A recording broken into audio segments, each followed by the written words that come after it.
welcome back to the channel. Today's topic, priority of kit purchase.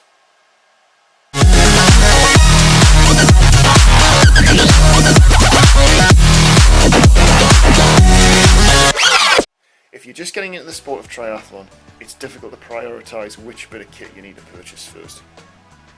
Triathlon can be an expensive sport, from the equipment to training and eventually racing costs. But there are ways to mitigate these costs and train within a budget.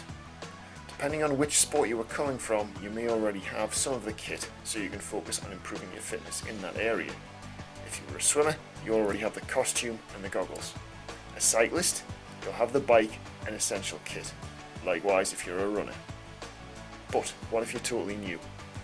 What if you don't have any kind of bike sat in the shed gathering dust?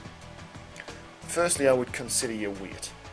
This may dictate which sport to consider, as cycling and swimming will be easier on the joints.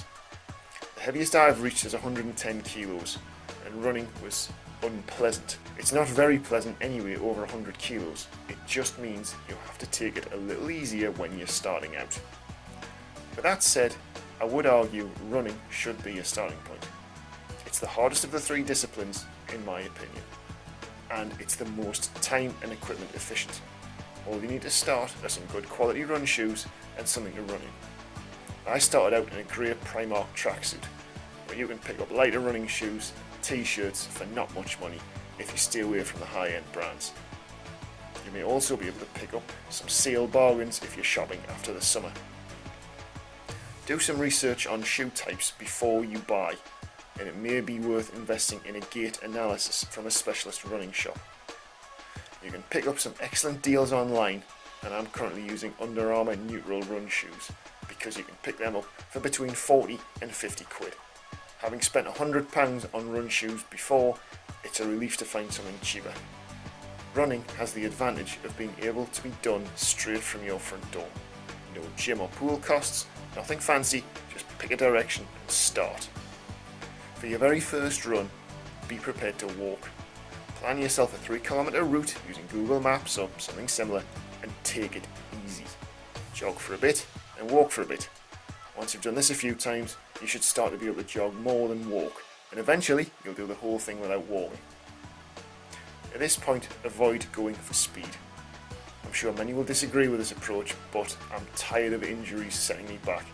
I'd recommend gradual development over a long period of time rather than improvements over a short term. You're changing your lifestyle. This is about you and not other people, so take your time. Increase your distance to 5 kilometres and revert to the run-walk strategy until you're comfortably completing the 5k route without stopping. 5 kilometres is the distance of the run in a sprint triathlon. Congratulations, you can now do one leg of a triathlon. You're nowhere near race ready, but you've accomplished something and you should be proud of it.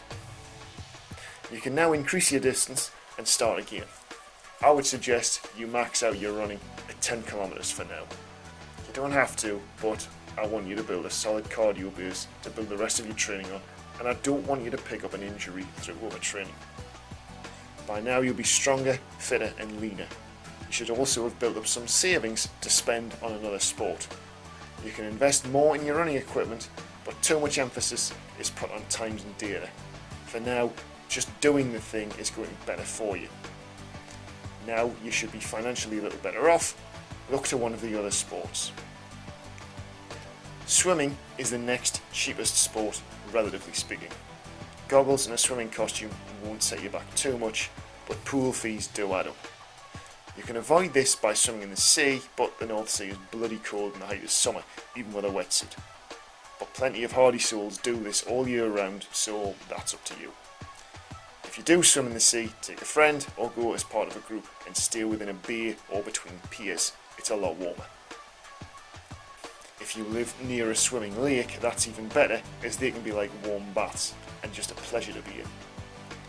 Only choose these options if you are already a strong and experienced swimmer. Safety is paramount. For those of you who would prefer a more chlorinated solution in a controlled and safer environment, a local pool is your best option. You can make pool swimming more affordable if your local leisure centre offers a membership. Currently, an individual swim in my neck of the woods is over a fiver, but I can buy a membership for £30 a month. So if you swim 6 times a month, you're saving. But wait, there's more. Depending on your offer, you might also get access to the on-site gym. I've checked the price for someone without a membership and it's nearly £8 every time you want to go in. So now, £30 a month seems cheap, especially if you use the facilities twice a week. And yet, there's another advantage. Gyms aren't all about weights. They have two very important pieces of equipment that make your other two sports more accessible. Firstly, they have treadmills. I don't like them, but if you can't run outside, you can get your workout done without any excuses. Secondly, and in my opinion more importantly, they have bikes. Gym bikes, despite what anyone else might tell you, are great, especially if you don't own a bike and want to build some fitness. They also give you some feedback in the form of power and cadence data. Some will measure your heart rate, but it's not very accurate, and you can't move your hands from the sensors, which is just annoying. As both of these activities are within close proximity, you can also train brick sessions.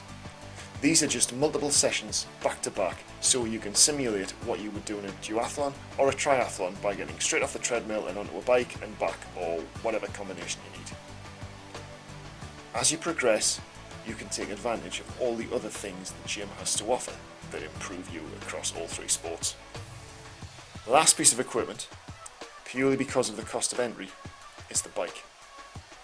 You can get a really good deal on second-hand or vintage bikes, but you do have to know something about what you're looking for.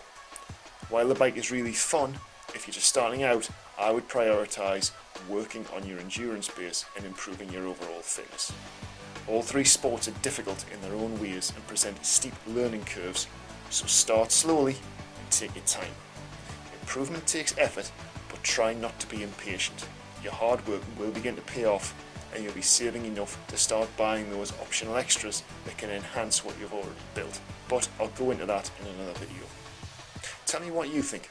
Is this approach too conservative? Is there a better way to train and save money? Leave a comment, like, share, subscribe, and I'll see you in the next video.